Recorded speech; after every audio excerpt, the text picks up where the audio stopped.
Oh. Ayan o. Higa. Sabihin mo, higa. Ay, ayaw niya. Mag-unbox po tayo ng higaan ng aso. Ayan, binili namin ito sa Shopee. So, ayan, bubuksan na natin. Ayan. Ano lang ito, magkano yung bili ko? Mga 300 plus lang siya. Mura lang. Medium size. So, ayan na siya. Ayan.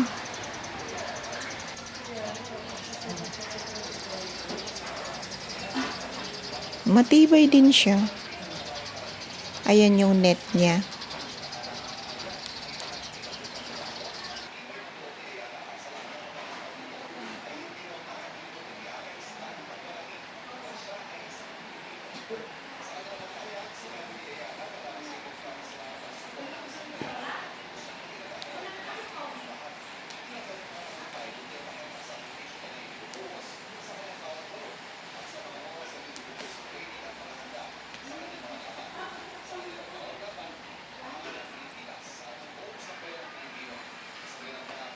Yan, apat. Tapos ito yung ano nyo.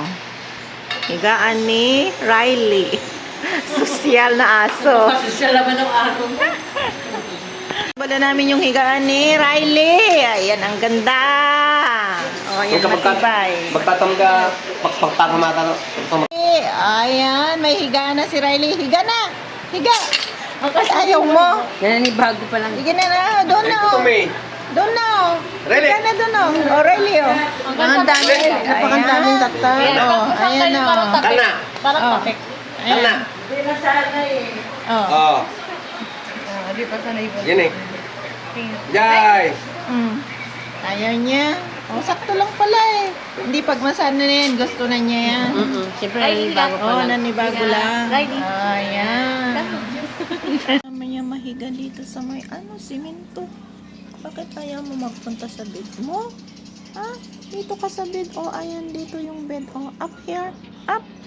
Ayaw mo? Here. Up. Come on. Eh. Tana. Tana. O, ayan. Ang ganda ng bed niya. O, sige na, mahiga ka na dyan. O. Kala ko ayaw mo eh. O. Ayan. Hala, nakitut. Ayan, ang ganda ng bed mo ah. Feel na feel mo yung bed mo ah. Bumaba na uli. Sige na, punta ka na doon. Doon ka na, sa bed mo.